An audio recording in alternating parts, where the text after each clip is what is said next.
Happy birthday to me! As this episode gets posted, I turn 37 in 2 more days. So why not share the episode where I did not want to turn 30? We had two of my favorite all-time just people in general. One of my best friends in the world and former comedy partner, Barrett Tribe, as well as my comedy professor from college, Ryan Vaughan. Yeah, I had a comedy professor. Binghamton University, man. I don't know what to tell you. They got that right, at least. This is one of my all-time favorite episodes, and just also conversations. If you have any fear of reaching that next age, I highly recommend this episode, especially if that number has a big 0 in it. I think this will alleviate some of your fears. Damn, I got really genuine in this intro. Ooh. You may love a thing that I can't stand. Spiders, tofu, watching Homeland. Our interests are all varying. It's fun to be contrarian. But I'll try things that you all love to see if I can rise above. But maybe there's a chance that I just won't. So in that case, don't mind if I don't. Welcome to Don't Mind If I Don't. Hey, I'm your host, Aaron Gold. This is the show where I don't like things, and fans and experts come on and show me why I'm wrong, so hopefully I can grow as a person. And whether or not I want to, I have grown. I just turned 30 yesterday, roughly 14 hours ago.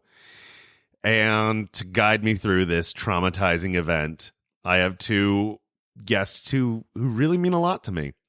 Up first, all the way from Austin, Texas, writer, actor, comedian, and my best friend, the 42-year-old Barrett Tribe. Hi. Hey, buddy. How you doing, Aaron? I'm okay. I'm a little bit scared because I'm older now. Also, Yeah. If at any point in this recording you hear me calling Barrett Brett or Tribe, that's because it's his name. And he's just lying to everybody. He wants to go by this dumb thing, Barrett, now. My actual middle name, not my fake family made-up name. Yeah, the fucked up thing is your name is Ed. Yeah. My Yeah. actual name, my full name is Edward Barrett Tribe III, but my dad was Ed, and he was also Barry for a long time, but that nickname kind of went away. And I really like Barrett. It's a great name. Well, enough about you. Our other guest is the comedy professor at Binghamton University, the teacher that changed my life. And he made me say this, raconteur, 44-year-old Ryan Vaughan. You're not saying it right. It's raconteur. Raconteur. There you go. Thank you so much for driving down here all the way from Bingy. It's what I do. It is very literally what It you is did. what I did today. You did yeah. this today. Absolutely. Uh, Happy to be here thank you. and see you. It's been It's a great while. to see. Yeah, I haven't seen you in how many years? All of the years Never? I've never seen you? since the last time I saw you. Oh, okay, that makes sense. Yeah. Everything on this show gets rated on a scale of 0 to -10. 0 being ambivalence, -10 being my blood-curdling hatred. Turning 30. Today you're going to say it's a 30.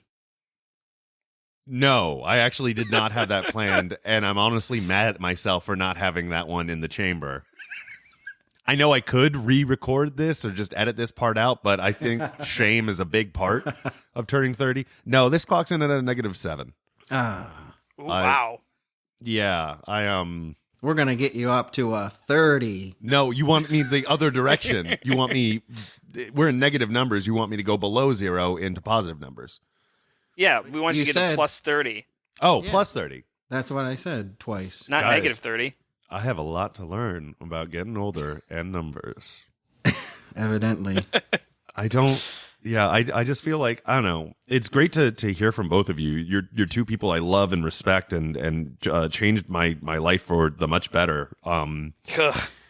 You're a Fuck bad you, judge Tribe. of character. Fuck you, Tribe. Lo-fi. I don't know. I'm scared. I feel like I haven't accomplished as much as I wanted to at age 30. My opinion is 30 is such a nothing age. How is it a nothing age? No one cares about 30-year-olds.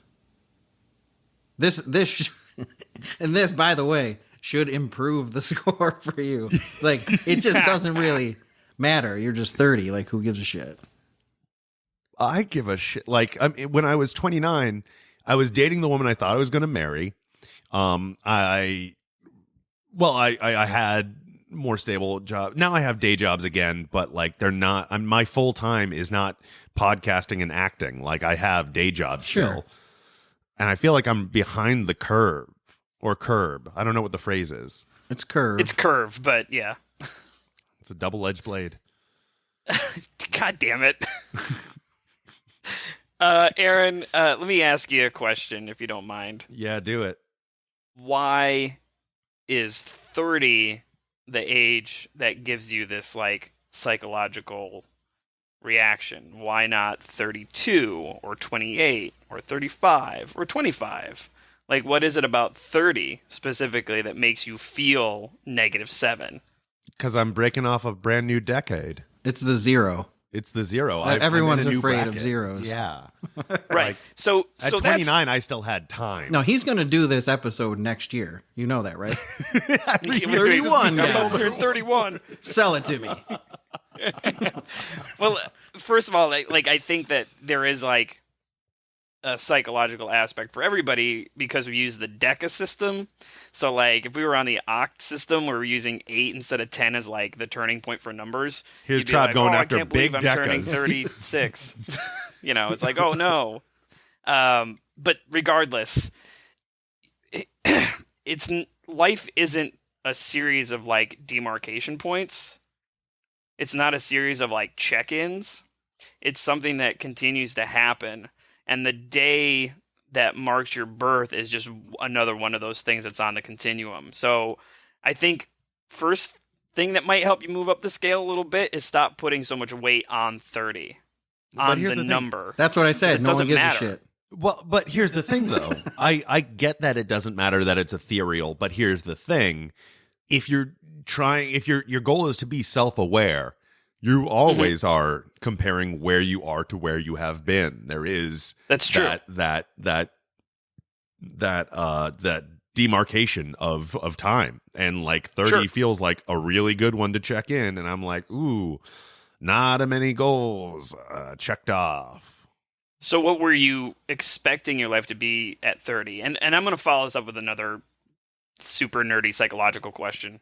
I expected to be more self-reliant. Like, I still have money issues there. I'm 30 years old and I still often need help from my parents when it comes to like rent and stuff.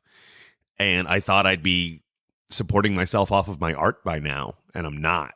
And that's what really sucks. I'm not fully supporting. I book acting jobs, and like I coach improv, and I've got projects that I feel great about, but it's not. I still have day jobs. You're industry it's sporadic. adjacent. Being a working actor's rough. Yeah. And I book something like maybe once every month or two, either in commercial or voiceover. And like I haven't done as much legit acting as I would like.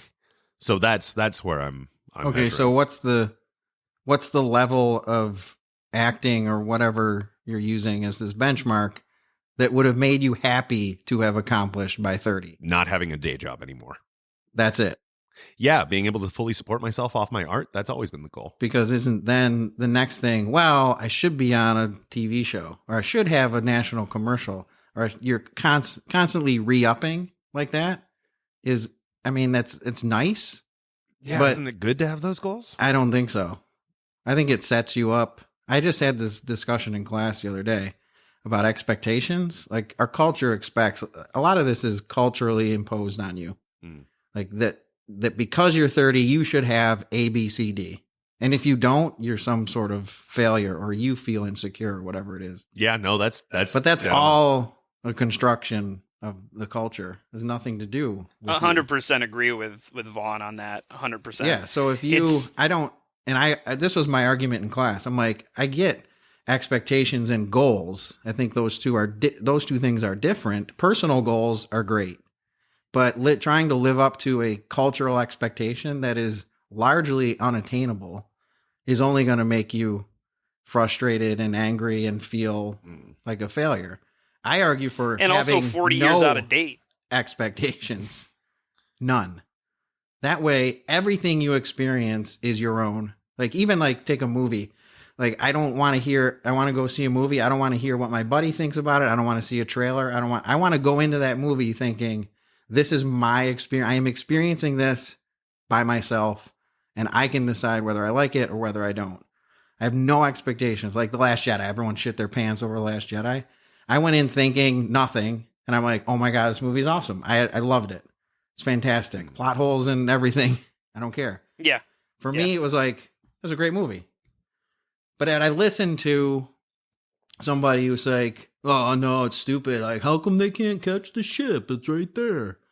I would have went in with that in my head, clinking around an expectation, right? So I'm supposed to bury my head in the sand of life? No way. Just ignore everybody talking at me about things? I don't know. I might have lost I think to a certain extent, you do need to shut out the bullshit expectations.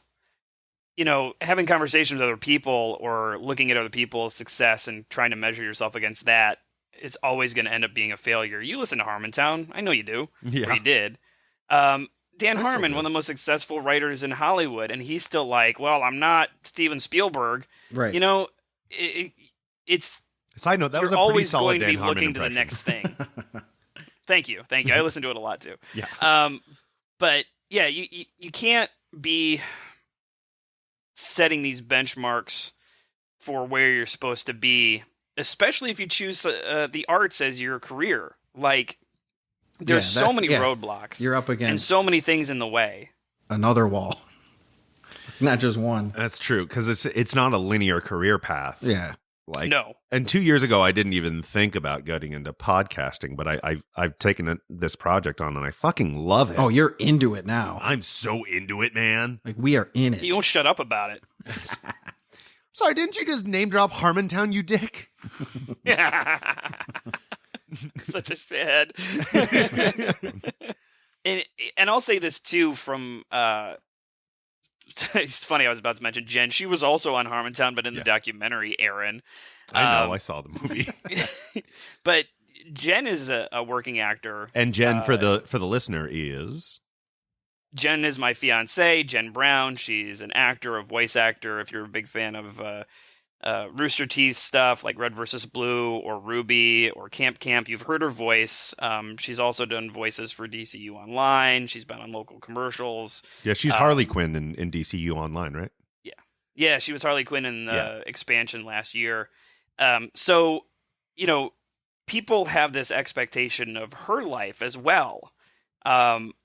People who are fans, people who also do acting and voice acting, they look at her and say, wow, she's super successful. She must be living the high life. And it's not like that. It's not like that. She hasn't hit that point, like moving past whatever these, you know, arbitrary goalposts are. She can pay rent some months with the money she makes, but typically she doesn't. She has part-time work-from-home job that she's got to do, which allows her to stay on top of bills and also go out for auditions and stuff. But a lot of people think she's set, and we're not. We're not. You know? So, yeah, I don't know if that's even more of a bummer, but it's just like, you don't know what like success is going to lead to financially. I agree. I'm a good bummer. I'm 44 and married, and I have a good job, and I got 3 kids. Like all the bullshit suburban stuff, and we're still like, you know, not struggling to pay the mortgage, but sometimes paycheck to paycheck. Like, it's, you know. So this doesn't end? No, it does when you stop chasing. Do your art for your art. Right? Not, I want to do my art so that I can pay my rent. I mean, yeah, obviously you want to, but like, again, I'm always talking about how the culture impacts us. Like, now everyone's chasing fame and fortune and material things. Like that's what's out there. Your happiness will never come from those things. No, let me clarify something. My goal has never been I got to get famous one day. Hasn't it? I wouldn't mind it, but the Has goal never been. All right, when I was much younger and more naive about the world. Now, as an adult, my goal is just I want to make a living. I want to be able to support myself and my family having fun. That is the only goal. And that's an awesome goal. Thank you. And I would say and I honestly, you're doing Aaron, it right I think now. you're going to get there. Yeah, you are closer to that than most. Yeah. Am I mean, absolutely. Yes. At only 30? Can I show you my bank account? It's very sad. Well, who cares? Well, I look at let's go back to Dan Harmon and Jeff Davis as examples. They were struggling well into their 30s because they had, they were choosing this life. Jeff has that story about how he was living at someone else's apartment and had no money, and he was just absolutely tapped out completely and was about to give up when he got the call that he got hired onto Whose Line. And it was like, all these problems go away. You just don't know when these things are going to happen. The thing you have to do is just keep working. And you're working. Be intimidated by a number. Really an arbitrary number. Is it arbitrary? And everything too, if to kind of go back to Vaughn's point about like what culture says you need to do, we're dealing with an outdated by about 50 or 60 years idea of what being an American is, or what success is defined by an American. Nothing holds up to real life now than it did 50 years ago or 40 years ago or even 30 years ago when you were born. The expectation was that you were going to come out of college, have a degree, get a job in that field immediately, and work there until you retire, and then you have a pension, and you have all this, security. That's not how it is anymore. Nobody works in the field that they get a degree in. It's fucking sad, and it has nothing to do with turning 30. The 30 from the 1950s was you were probably one promotion up from when you started, from when you got out of college, and you were going to stay with that company forever. And you're being impacted by that, Aaron. You're being impacted by that belief that by 30, your career is set. And it's not like that. And it hasn't been like that in a long-ass time. Yeah, you almost have the luxury of bitching about turning 30 right now. How do you mean? Like it's so revisionist, like all of the things that are sort of feel like are crushing you inward about being 30. Like you are living, I would say, if I was 30 and living your life, I would be like, holy shit, this is awesome. Yeah. Not that I hate the path that I've chosen. I made the decisions I wanted to make. My wife, my kids, all that stuff is awesome. I wouldn't have it any other way. But driving down here, I'm like, I'm going to this kid who sat in my class. He's living in his own apartment in the city, and he's doing what he fucking loves. Number one, I never had the balls to do that. And number two, like, this is a dream for a 44-year-old to look back and see you doing this. I'm like, it's a success story, like a wild success story. I'll take on the curve of success, but please do not call me a wild success. No, but I'm saying, like, again, you're measuring success by what I'm measuring it by. You are happy. For the most that's part, what I get from you. Yeah. You are happy.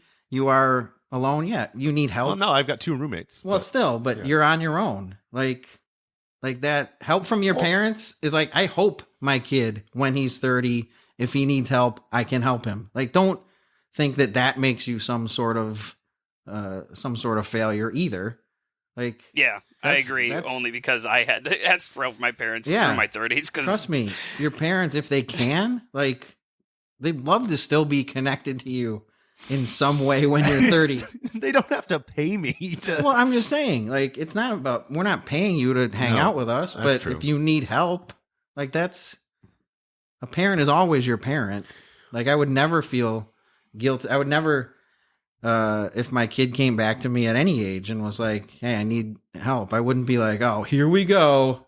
You wouldn't like. I wouldn't be even, like- not even a little bit, not even a part of you. Depends on the like, parent.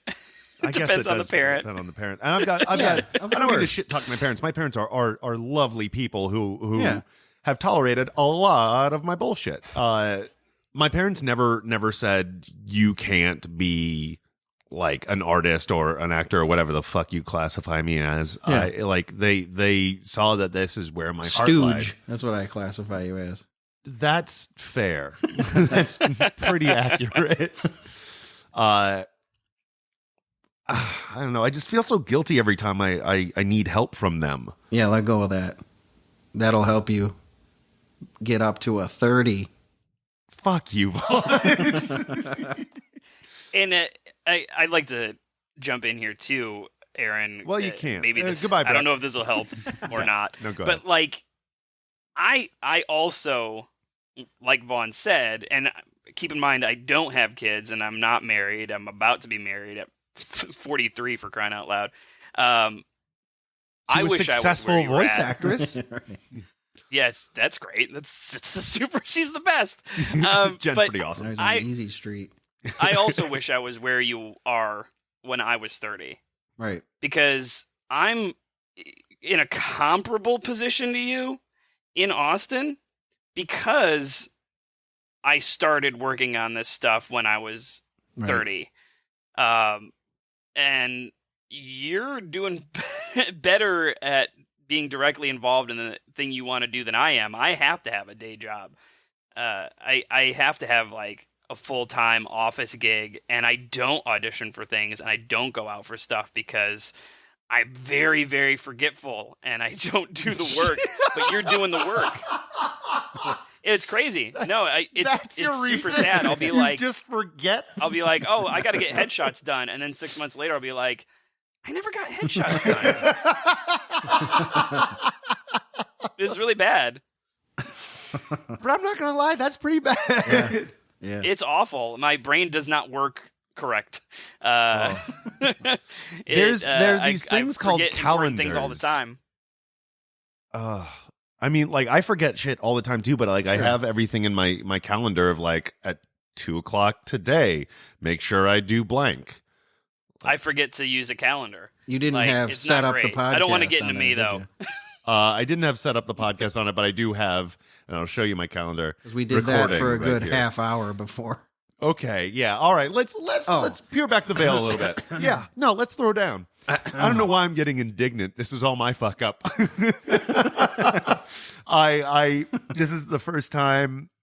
So listeners of the podcast will know that like the last, I don't know, 4 to 6 months ago, I took over the podcast all by myself, and my tech moved to a different part of Texas. So I get all this recording. I'm learning how to do all of this as I go. And this is the very first time I'm doing an episode myself, recording it with one guest in person and one over Skype. And turns out I have no clue how to do this. The way I've hooked it up is that I have like 2 earbuds in a headphone splitter plugged into the laptop for a Skype call. And Vaughn and I have those earbuds underneath our headphones. So we're both rocking lo-fi headphones just so we don't get Brett's voice on our microphones. Classic 30-year-old. Not Figuring out as we knowing go, bro. about the headphones. How you gonna So, ever make it out of here? Can I ask you something else, Aaron? Yeah.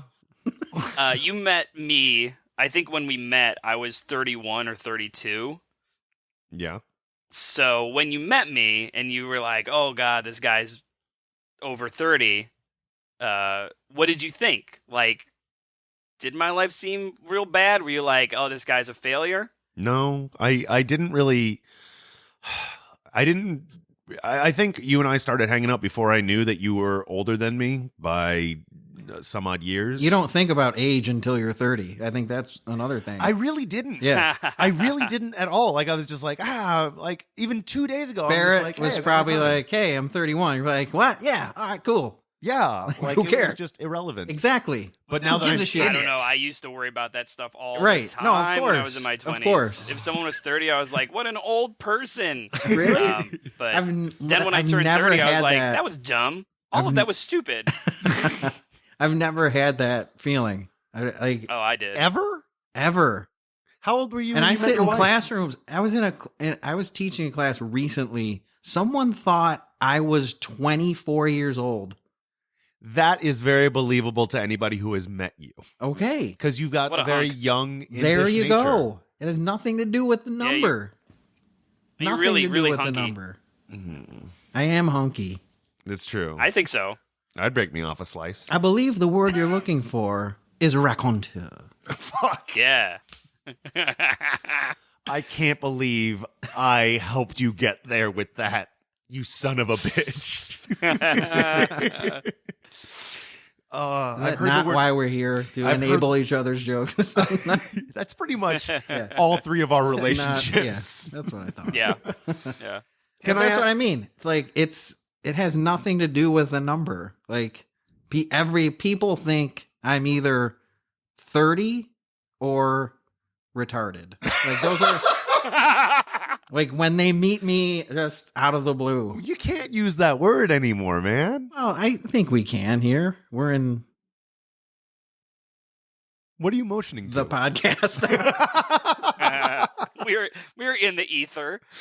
We're on the internet. You can say whatever you want. We're among friends. No, We are, I'm not, we are. I'm not using that pejoratively. I'm saying literally that's what people think is that I'm mentally retarded sometimes. Like I'm not literally, like not no, figuratively. I see it. Yeah, of of yeah. course. Not- Right. That's unfortunate. uh, I can at least say that that's not the case for me. They Yeah. just think I have had people think I'm homeless before, but that's That happened to me. I was asleep on the floor at the mall. were you? It's so hard to tell when you're doing a This bit. Literally happened. Why were you asleep on the floor at a I mall? keep saying literally, and I hate that, but I'm not lying. I understand the but meaning you of the weren't word. being figurative. You were being literal, so it's yes. fine. Why were you literally asleep on the floor of the mall? It in was a Binghamton? classic. No, I was in Syracuse, so the big Destiny USA mall, Okay. and I was tired, and my wife Let's was get in, past the part where my the wife was implied in knowledge. this store, and everybody, and I was just like, there was this little spot, and I just sat down and went to sleep. Was it in the middle of the floor? Was it like off It to a was- corner? No, just like between two stores. Here's the image in my head right now, and I want you to correct I was it like until clutching I a have reality. Foot Locker bag or something. I've updated the image in my head slightly. There's like people walking by, and maybe it's just New York, but the fact that I've been in New York now for 8 Sure. years, but I just imagine people stepping over you and just like not even breaking their gait. I was out of the way enough that you wouldn't Okay. have to step over me, but you could not deny me sleeping there. And I've learned something. There is nothing more offensive to people than sleeping in public. Like I've fallen asleep. I fall asleep everywhere. Like on the floor at the mall, on a bench in my car. I was just like You're asleep right now. waiting in a parking lot. And people are like, what is, like, they think you're a drug addict or they think that you're homeless or all of these things. I'm like, no, I'm just tired. And I want to sleep now. That's actually part of my stand up that I don't do stand up very often, but one of my bits is like I talk about getting older. I'm like, I'm getting to that age where I'm in danger of falling asleep in public. Yeah. Well, you're only 2 years or 1 year and a half away because Catching up with you. I do Gonna it beat all ya. the time. I know some people around my age that do that. I just don't. I guess maybe it's because if I start feeling tired, I'm like, coffee or else I'll fall asleep in public. Hey, Brett, let go of that. Yeah. No. Hotel lobbies? I'm done. I'm out. Well, that makes sense because that's a building where sleep is supposed to happen. Yeah, you're almost You just asleep. haven't gotten a room yet. There's a Like, sleep number you're almost store in a down bed. the. Yeah, but like they sell those. These chairs are meant for your midway point in your day. You're not on your adventure yet, or you haven't returned from adventure yet. Wow. Hey guys, is 30 the new 20? No, don't ever say that. I've again. heard that. Nothing think is the so. new anything. Yeah. It's all the it's same. another arbitrary statement. But it does come back to that idea that what the expectations are culturally and what jobs are available and what futures are available used to start at 20, and now they really start at 30. That's when people's careers tend to start rolling a little better. So, I messed with my microphone. Sorry. I could hear it. Yeah. Yeah. Lo-fi. But yeah, it's not really 20 is the new 30 so much as if you want a career in one field, you probably won't get there until you're at least 30, if not older. It's like the Carlin bit. Like, everyone's so afraid of getting old that they use all these things to trick themselves into thinking that they're not, right? Like, he does a whole bit about that and how we use language to disguise it. And 20 is the new 30 or 40s, 50 is the new, whatever the fuck. Like, and it's all out of fear of what? Like, literally, that's what you're going through right now. It's just like, I am afraid. Fear of like, 30. Well, it doesn't mean anything. Why would you, one, be afraid of getting older and more mature and learning more and all of these things that happen when you turn 30 or any age? Because here's why. And it's not about like me being afraid of getting older. It's about me being afraid that maybe it won't happen for me. Maybe that like these things I've dedicated my life to making funny things or just exploring my art, however it is, like maybe I'm not going to say like, was this all a waste of time? Because I've learned from every mistake and every failure, and I've grown from them, and I treasure that and wouldn't trade those experiences for anything. But I'm just hoping that it's leading to somewhere where I can not borrow money from my parents. Like I can fall asleep not worried about my bank account as much, you know? Yeah. Then you just borrow from your wife's parents. I don't have a wife. I don't have a girlfriend. I'm a single boy. That's coming. That's what I'm saying. I'm 30 and I call myself a boy still. I'm a boy man. Caught that. Yeah. But those, I don't have a good answer for that because my way of dealing with that, like, existential ennui is really nihilistic, and it bums people out when I tell them about it. So, well, break us off a slice. All right, yeah, give us some of that ennui. I'll Put give that it to you. ennui on us. It's comforting to me, and I don't know why, and it probably speaks to my problems. But whenever I start getting like in my head about, oh, maybe it won't happen for me, or I won't get to this level that I want to, or I won't be successful in the things I want to be successful in. Well, one day I'm going to die, and it doesn't matter. Boom. Explosion. It's so to dark, explain though. that for the audience that references. Barrett and I in college had a 2-person sketch team called Teen Boom Explosion, which I argue did not need the word team before it. You and everyone else that has ever met us. Okay. But we y'all can fuck off. Yeah. Team Boom Explosion anyway, for life. Barrett's point is a valid one. Like, at the end of the day, none of it means anything. No, I guess not. And here's the thing. I'm not afraid of dying. You know what? I'm going to stop you right there. Oh. Because if I don't say this now, I will forget, and it will be lost. All right. You said before, I got to where I am now, and I'm happy-ish, and I wouldn't trade any of those experiences for anything. So now that you're 30, are you going to start trading experiences for things? Well, I physically don't have that option. But that's what you imply, is that my past, I wouldn't trade any of it for anything. But now that I'm 30, I'm going to start having to trade things? You've caught me in a logical fallacy. Dun, dun, dun. It's what I do. It is what you do. You shape young minds. Because that's what it sounds like. You're like, now, because I'm 30, I'm going to get into situations where I'm going to have to sort of compromise myself, or I'm going to have experiences that I will someday want to trade. But you won't. Like, okay, so how it's going to continue to be that way. That's the kind of person you are. All right, so how do I let go of these fears and these things? Because it's my fear isn't dying; it's dying feeling like. Actually, no. If I did die tomorrow, I'd still be like, I lived Pretty a life sweet. that I was. Yeah, I at least gave it my all. You got that podcast in with Vaughan and Barrett. I did. Yeah. I reached for the stars and touched like near a cloud. Well, the sky is and the on a limit. high so point. you never were going to get a star because the sky is the limit. The sky is the limit. You can't go higher than that. Flat Earth. Anyway, all right, so how do I let go of that? Because you say just I gotta let go of that. How do I let go of that? Does the cold Meditate. bother you? The cold? Yeah. Sometimes. Well, you need to be like Elsa. The cold never bothered her anyway. That's how she let it go. Frozen. Boom. Dun, dun, dun. How long have you been a college Boom. professor for? Frozen. And your lecture hall classes fill up immediately. Oh, within seconds.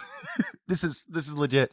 Let's shine a light on All for the Frozen stuff I do. All for the Frozen material. I blew right That's like past the half fact the that you semester. were a comedy professor at Binghamton University. But like you teach American humor, humor and media. All the things, yes. All the things. What are humor. some recent ones?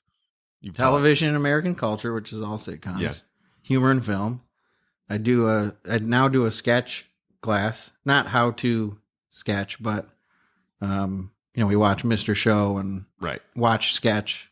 If it's humor related, I teach it, basically. But yes, I teach humor. You know, if you do air quotes on a podcast, you have a podcast. You can't do physical I'm things. just saying, saying I teach comedy makes it sound like I teach people how to do comedy, which is not what I do. No, that's true. Teaching, basically, I take anything humorous in the media and talk about its impact. But also, like, you use all that as a throughway to kind of like what I took most from your classes and lectures is that like I felt more emboldened to follow my own passions and discover. There's definitely an element of that kind of philosophy that I preach. Yeah. I loved in your classes how whenever you'd assign an essay, you had questions that had to be answered in that essay, or we could do a creative essay and just about anything that we wanted. You did the one about the kangaroo fight. About how I could take a kangaroo in a fight. Yeah. Yeah. Yeah. Oh, we wrote a sketch about that. Did we? Yeah, that was the Brian. Brian. Oh, I yeah, can't remember his name. An Australian guy who just ended up killing every animal he loved. Man, we have grown as humorists. Oh, that's a great sketch. I still love that sketch. It's what That you sketch might is so call a good. boom-splosion. It was a boom-splosion. Yeah. That sketch was strong. I still was think all fun. those sketches were super strong. Maybe not the first one we wrote, but everything else was great. What was the first sketch we wrote? I don't want to talk about it. Was It's this so bad.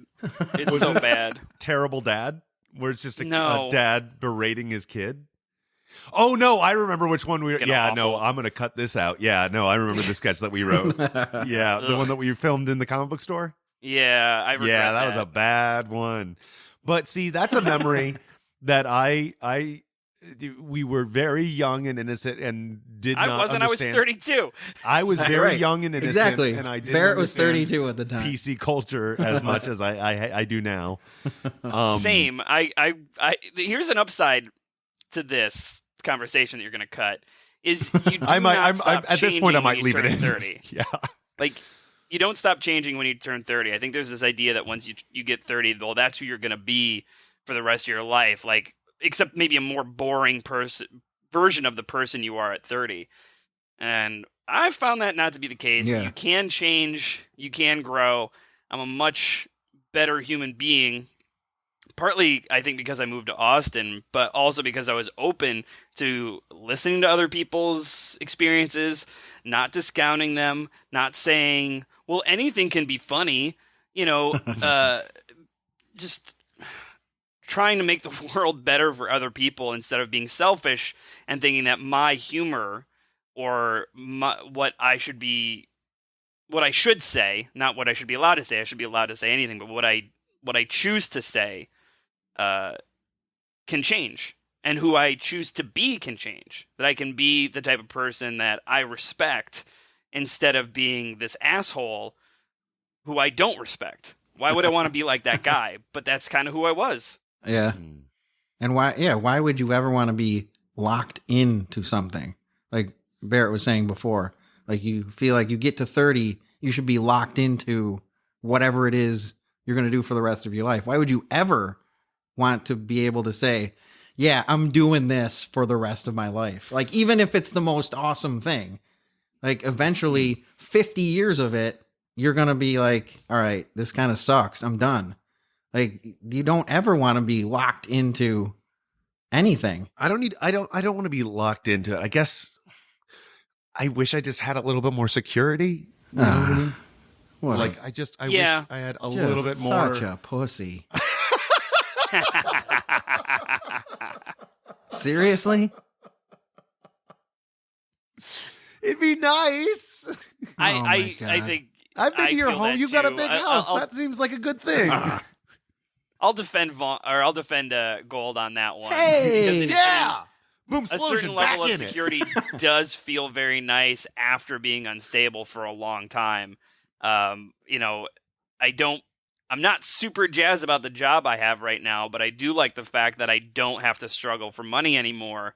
And it does still have enough freedom that I can like spend time with Jen and work on projects and, write scripts. And maybe I don't have now that I'm over 40, it's like, I'm not going to do a show at 11 p.m. Are you fucking crazy? I got a job. I got to be somewhere. Truth be told, we're going to rehearse tonight, but we're going to start at 9. Fuck you. No, I'm not doing it. We start at 8 at the latest. Come on. Let's be serious. Should I be worried that I reached that point at 28? Like, whenever someone's like, oh, Aaron, do you want to do the show? I'm like, sounds great. No. It's at 11:15. No. See? No. You're I already, want to be in bed. You're already bucking trends. At 28. I'm an old soul. Oh, my God. I'm not an old soul. What am I? You should be happy you're 30 if you're an old soul. You finally reached, reached age maturity. I can't even remember what I was doing at 30. It was such a blip on the screen. Like, I had 2 kids and a wife, and I was probably, when did I get my PhD? I don't know. I was in school. I wasn't, and I was like you in that I knew I wanted to do something in comedy. Like, that's all I knew. Like, that drove me from the time I was like 8. And I was my situation just didn't allow me to do what you're doing. Let's just put it that way.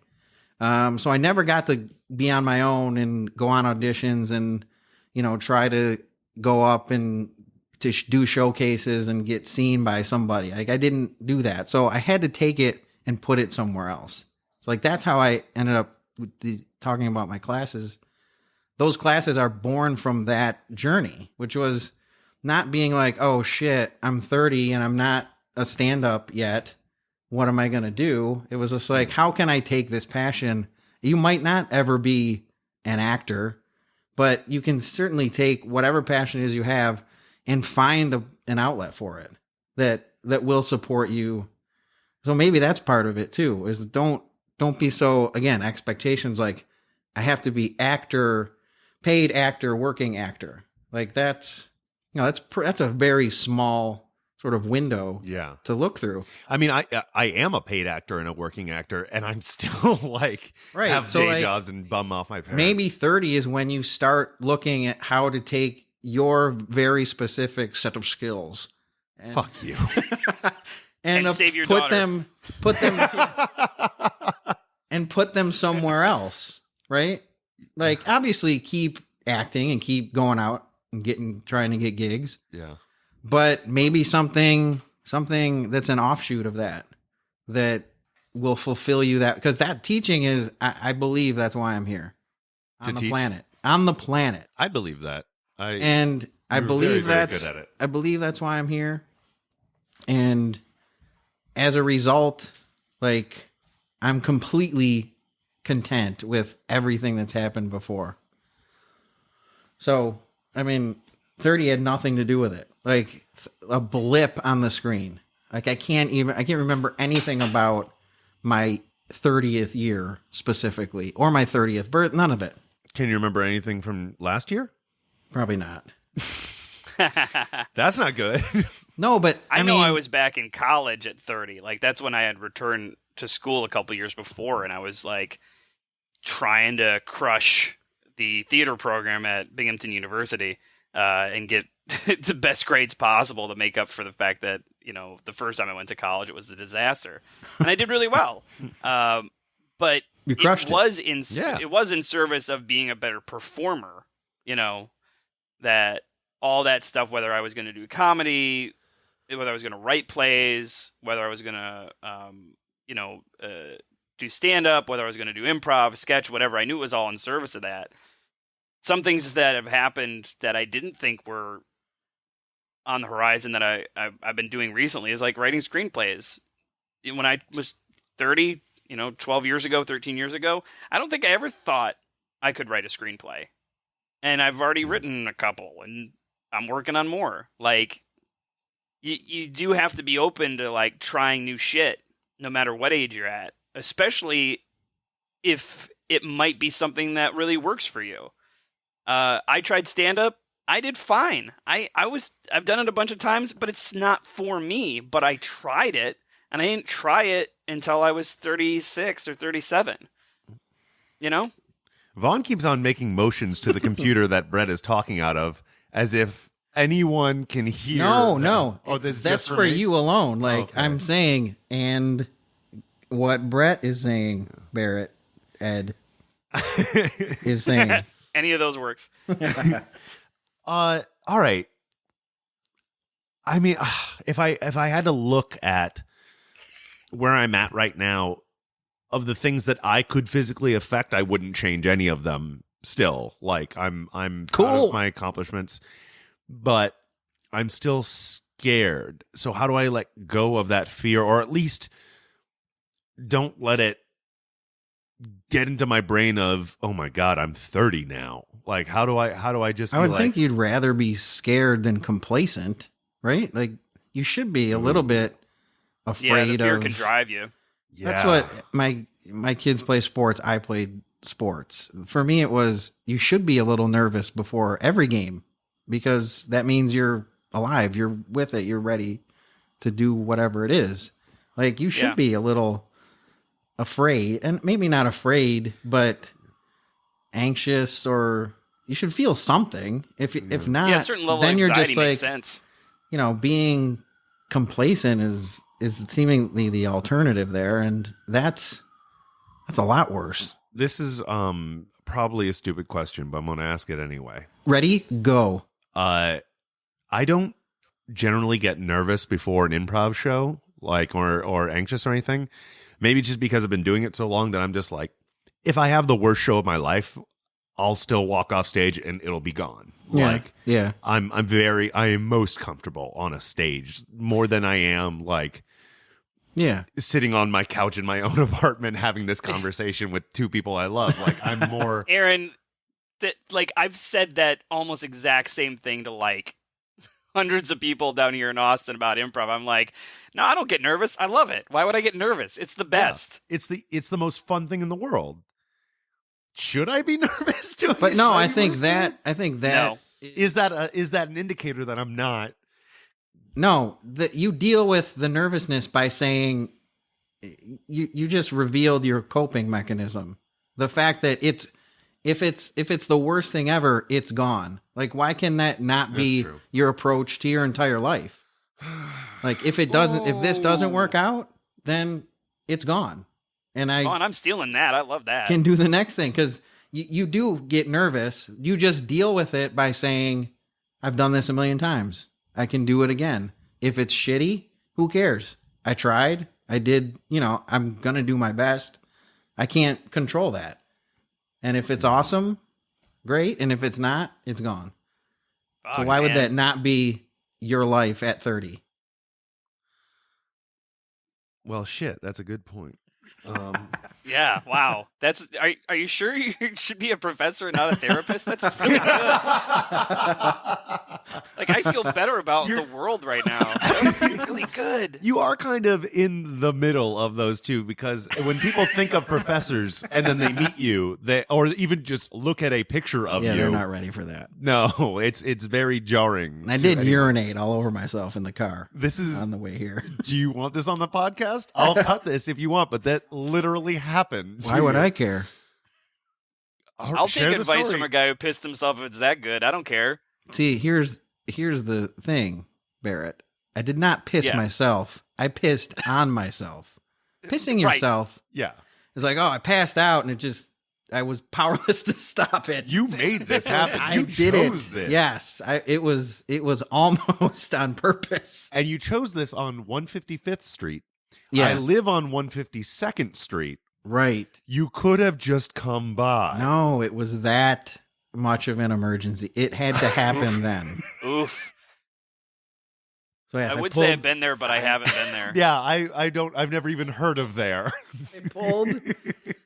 I pulled over, I parked the car, and I have a pee cup in the car at all times. This is not the first time I have had to urinate in my car on purpose, nor will it be the last. To assume, are you sure you don't need to see a doctor? After I get done with my nap at the mall, I get in the car to my car toilet, which is it's a Dunkin' Donuts cup. I'm not gonna lie to you. So I'm in. That's on brand. Yes, right. So I'm in the driver's seat, and I can't. It's New York. There's people walking around. I had to go. So I don't have my typical basketball shorts on with elastic, which makes for much easier access. I have cargo shorts. So it's a button and a zipper and a whole thing. So as I'm trying to get what I call my penis out. What some have known as. A drawback of having a small penis is that I can't just use it like a hose and just run it out the side of the car. So it's pointing straight up and at my face, and I start to go. So I'm fighting it down, like if trying to twist it. If a tap popped off a keg and you had to use two hands to press it down in like that, but I have the cup. I'm trying to wrestle my small penis into this cup. So it's on the steering wheel, and it's all over my shorts, and then finally I just wrestle it in to the cup. And I filled the cup 3/4 of the way. Ooh. Laughing, giggling the whole time. You oscillate. Then I zipped up and went to lunch with one of my friends from college. You oscillate between being one of the smartest people I've ever met and whatever the fuck that just was. You live in this quantum state of wisdom. But here's the WIZZ. Here's the serendipity. I had done it 100 times before, so I knew that whatever happened, I was going to be okay after it. Fuck. There you go. That good point undercut whatever joke I was going to say. I'm going to say maybe part of the reason people thought you were homeless when you were sleeping at the mall is because you smelled like piss. Yeah. I don't know. Yeah. Might have been a factor. Yes, it definitely could have worked that way against me. I just like the idea of anybody at the mall thinking like, oh, look at that homeless guy who spent his money at Lady Foot Locker. That was my saving grace. I had a brand new pair of Air Jordans. So I was like, and I'm clinging to it because when I fall asleep in public, I think people are going to go through my pockets. I've always thought that. Whenever I see someone asleep in public, I'm never like, oh, how dare they? I'm thinking like, how are they going to hold on to their stuff? What if someone takes it from you? My hands are in my pockets asleep, and then my bags are under my foot or something. So that if anybody had to get them, they'd have to jostle you. You'd at least have They it would on just them. have to move my foot. Could easily be done without waking me up. Yes. All right. So let's how do I let go of my fear? How do I accept my fear and accept where I'm at and just be content while still a little scared, because it's healthy. I'll use that to propel me and to keep going. But how do I just get from where I'm at now to, you know what? I'm doing okay. I'm getting there, and I'm already there for a lot of it. Ugh. I don't know. Fuck. Yeah, I mean, that's just part of the exploration of being in your 30s. Yeah, I don't think there's You're an just- answer for that. You're Like, gonna find peace with it because it's an inevitable thing. Like, you just will, and it will stop mattering. And there's nothing I shit you not. I mean, it just stops fucking mattering. This is all I do. By the way, like, this podcast is what I do with 20-year-olds for a living. Like, this is basically conversations that we have. Yeah. No, I remember. And I'm always speaking like, well, just do what I'm doing. Like, it's easy. Like, it's just, I'm being myself. I never made it like, oh, what can I do to change this thing in my life? I just let life hit me rather than the other way around. So I can't think of like when you said, like, what do I do to do this? I'm like, you just fucking do whatever you do. Which isn't articulate. No, but the reason why I wanted you two for this episode is because of the incredible impact you both had on my life. Like, Vaughn, you met me when I was nowhere near as polished in the comedy game as I am now. And even now, there are still some rough edges, but fuck, I was not funny. Like, and I remember learning from you, Vaughn, that, like, kind of trusting my instincts more and letting the fear be a passenger but less of a pilot. Yeah. And Brett, or Barrett, whatever the fuck you are now. Whatever. Tribe, listen. Tribers. Highway tribery. What I got from you is, like, helping to hone that voice. Like, I found someone who shared a similar sense of humor and interests.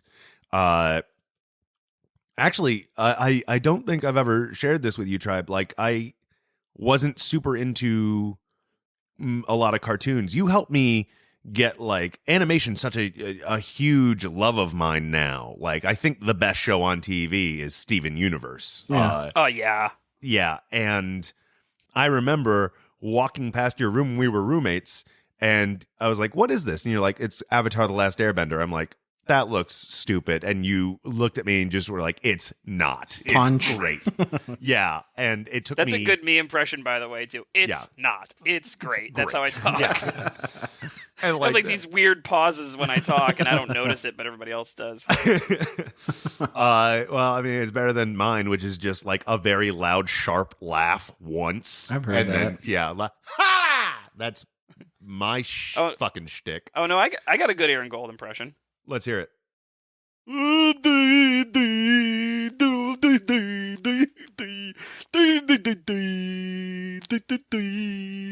And now that I've cleared my throat, Brett, do you want to do your impression of me? Yeah. Here we go. Hi, I'm Aaron Gold. That was more offensive than me saying that. All right. All right. Well, So I'm doing fine. I'm doing okay. I'm on the way, but I'm also there.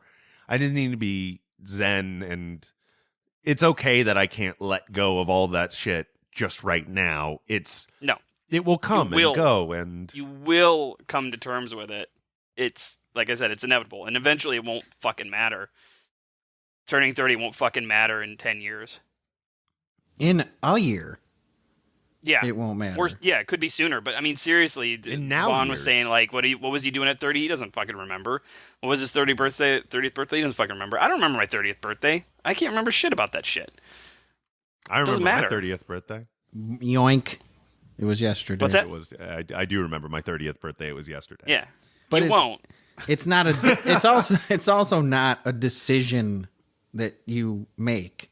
Like I feel like you're looking for a moment where it's I'm like, looking for an actionable move. I can do something to. I'm looking to further. Let go of all this. Like, I like progress. yeah. Personal Anytime- progress and growth. Here's what you do. Here's progress. Anytime you start feeling anxious about being 30, you do 10 to 20 push-ups. Is that the end of And the scene. sentiment? Yeah. What, Yes. Yes, that's progress. You're doing a physical Yeah. action in response to an emotional state that is going to lead to you having a stronger chest, and also it's going to help you burn through those feelings. This is cognitive behavioral therapy 101. Is if you start feeling anxious about something, give your body or your mind something else to do. Masturbate. Tribe. Yeah, jerk off. But like in a way that builds up your pecs. Wow, that exists. Yeah, man, The have way you I seen do my it, chest? I'll show you. Because and then I said it, and then you implied that you do it. Yes. I see. Yeah. All right. But so maybe I know that sounds. I know that sounded like I was doing a bit, but like for real, It sounded like you were cognitive reading it out of a behavioral therapy textbook. Says like Yeah, to deal with emotions sure. or anxiety, you do things that help distract your mind, because your mind is going to chew on this 30 thing because it needs something to think about, and it's the most recent thing to happen to you that causes you anxiety. If you do the right self-care mentally, it's not going to bother you as much. I mean, I know, like I said, it sounds like a bit, but you will legitimately feel better if anytime you start feeling anxious about turning 30 or about not having money or about anything, if you start doing push-ups until you can't do them anymore, when you stand up, you won't feel those feelings as strong as you did. You won't be capable of it. You'll be It's great. 30. Yeah, I'll be yoked. Yeah. And it has a bonus side effect of you doing push-ups. All right. Okay. And I made a list earlier because I was like, I need to prepare for Aaron's podcast. I love Aaron. I don't want to come in here and not be ready. So Shoot, that's what I'm just going to go down this list real quick. that's Maybe that's pretty much your life. Shooting from the hip. The Ryan Vaughan story. Come in and not be ready. Like, you killed it. Tribe, what's up? So maybe this will help other folks as well. This is a list of things about turning 30. The first thing on the list was it's not that bad, because it really isn't. Yeah. 30 is an opportunity to start over if that's what you need. I don't think it's what you need, Aaron. I think you need to keep going on the track you're on. Here's another thing. People start treating you like an adult, even if you look young for your age, which is nice, because by the time you're 30, even if you look young for your age, they're going to think you're like 24 or 25, and they stop being like, oh, you'll learn. Oh, you'll figure it out. Because that was happening to me when I was, because I look Sure. young. So when I was 30, people thought I was like 22. I'm like, God damn it, stop telling me. I've been through some shit. I've seen some fucking crazy ass crap. I've done some shit, so don't tell me I'm You gonna weren't figure it there, out. man. I was Pretty in the much. shit. Pretty much. And you can also do everything you did in your 20s, but you just do it slightly more responsibly. Like, I didn't change what I did in my 20s when I turned 30. I kept doing the same stuff, but just maybe not as stupidly. And your Which body is doesn't really start progress. falling apart for another 8 to 12 years, so you don't have to worry about that. You can start wearing nicer clothes or not, whatever. You only seem old to people that are like kids or teenagers or maybe people in their early 20s if they don't have any life experience. Irrelevant You can people. start affording to go to the gym typically. But you Jen won't need to because you're doing push-ups said all that the time. her 30s were way better than her 20s. So that's that. A lot of people were telling me that their 30s were way better than their 20s. Mine was because of I had a family. Oh. Can I have yours? You lose on that one. Yeah. I would swing But and miss that right there. let's not lower the expectation. You could have a kid Good.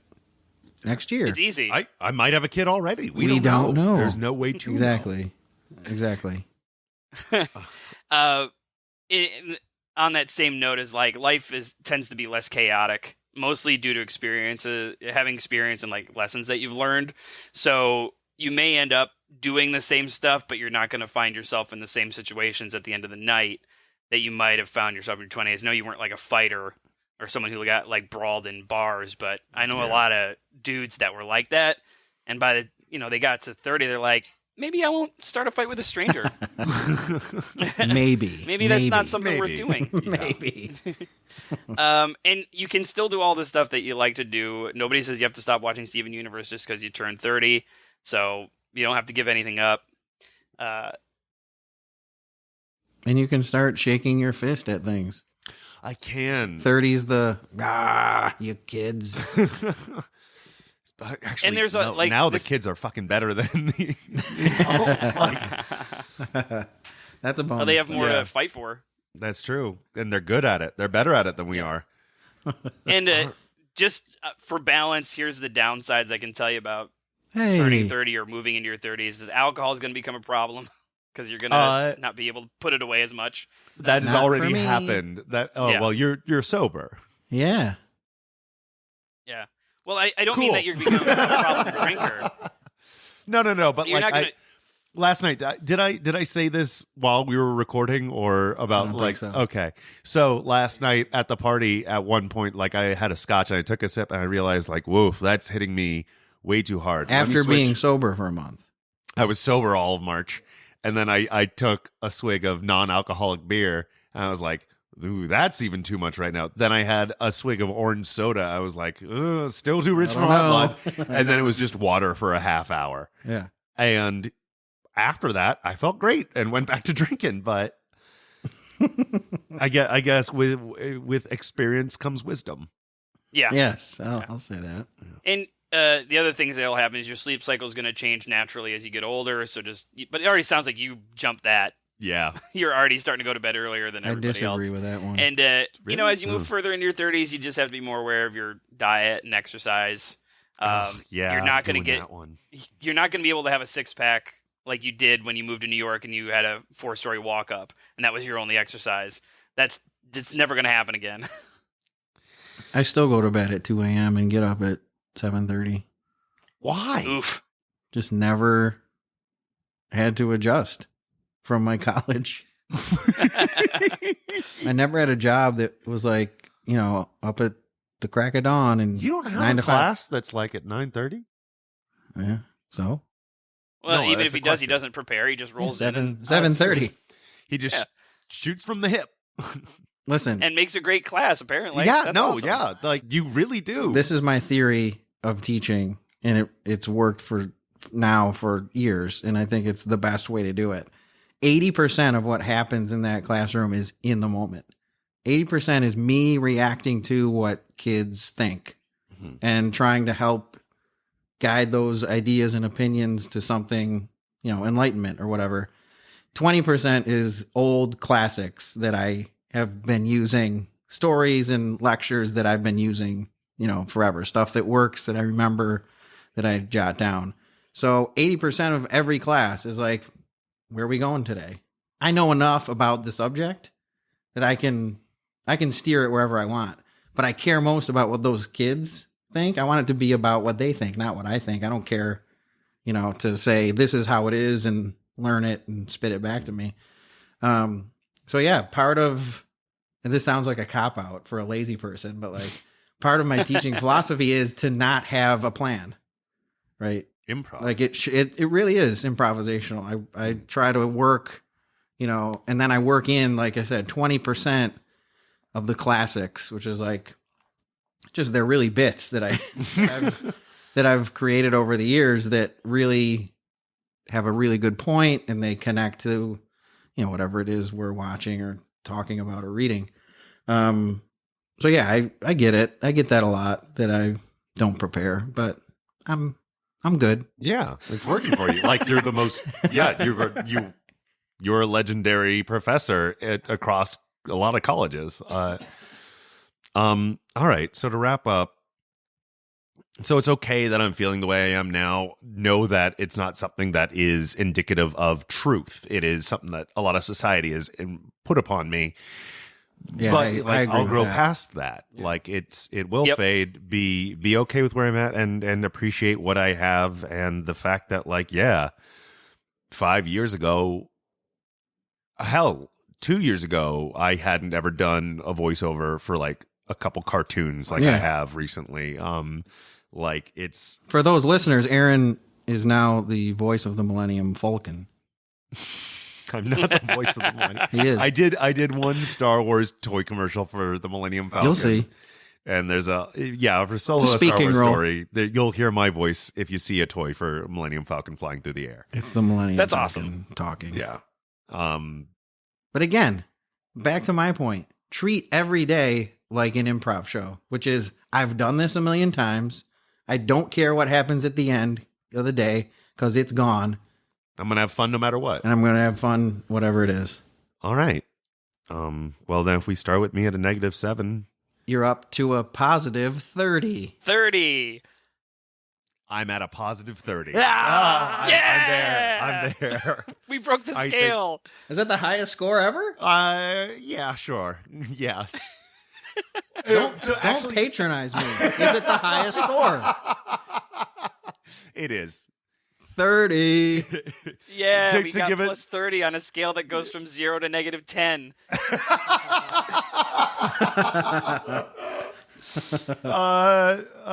Barrett, do you have anything you'd like to plug? Sure. If you happen to live in Austin, Texas, and you're listening to this podcast, and it's still April of 2018, you can come watch my show SideQuest, or the show that I'm in. It's a sketch show about nerd culture. I wrote a bunch of the sketches, and I'm in a bunch of the sketches. It's going to be at 7 o'clock on Saturdays. So, Aaron, you're going to get this up in the next hour, right? This will be up on Thursday, April 12th. Well, God damn it. We're doing a show. Whoa. No, we're doing a show tonight, but that doesn't matter. But yeah, we're doing shows at Cold Town Theater on Airport Boulevard at 7 o'clock till the end of April. If you like nerd shit, you're going to love our show.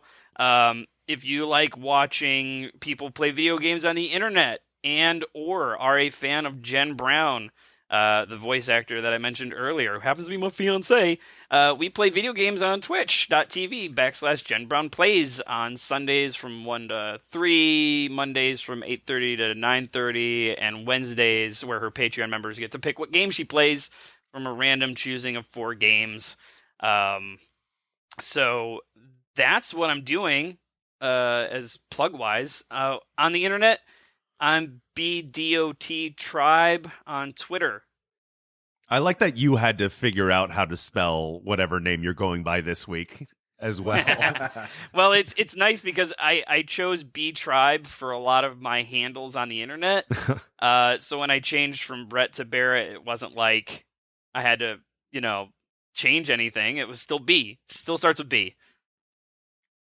I'm looking forward to when you're Barrett. Vaughn, do you have anything you'd like to plug? Sure. Aaron, Yep. I'd like to plug our friendship, Oh. which is still existing. I have In a, spite of so many I setbacks. have a couple things. College age kids, come to Binghamton University. Take my classes. They're fun and educational. They are against all odds. Come to Binghamton. I learned the most about myself and the world from your classes. That's it. That's high praise. I missed it by like 2 years. Thanks a lot. Yeah, I'm sorry. I'm sorry I graduated before you started teaching. That really sucks. We could have Also- talked about our common pop culture backgrounds as we would have only been 2 years apart. Agreed. Also, I have a podcast coming out, and I've learned so much today. Mm-hmm. It's not out yet, but there's a Twitter where you can follow just some posts and links to the actual podcast when it comes out. It's called The President and the Professor. I am the professor. My counterpart is the president of Binghamton University. It's Barack Obama. It is at the Prez and Prof. That's the handle. Prez with a Z, of course. That's going to be coming out. Probably first episode will be next week at some point. Awesome. So you can follow on Twitter and then subscribe and podcast stuff. There was something else. Well, your own personal Twitter. Oh yeah, that's it. Yeah. Yeah. my own personal Twitter, which is basically live tweets from class. I love that you tweet during your own fucking classes. It's at DRRVPhD.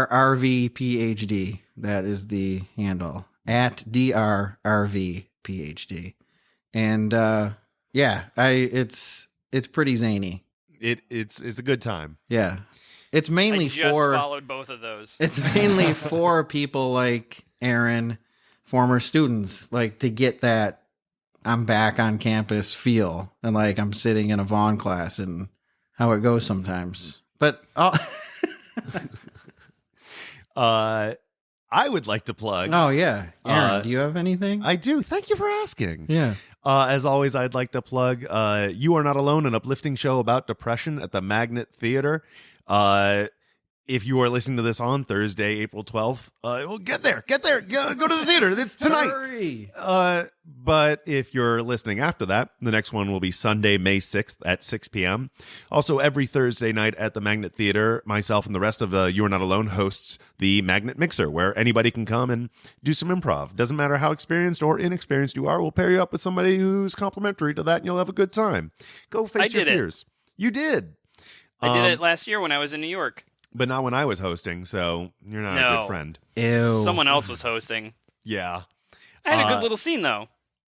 Oh, yeah, you and I did a scene together, didn't we? No. All right. If you'd like to follow me, it's at Hey, it's Aaron Gold on all the things. Or follow this podcast at Don't Mind Podcast, or email me at don'tmindpodcast@gmail.com. Also want to thank the Magnet Theater, as always. Classes and shows 7 nights a week, magnettheater.com. And if you shout me out on the internets, I'll say something really nice about you.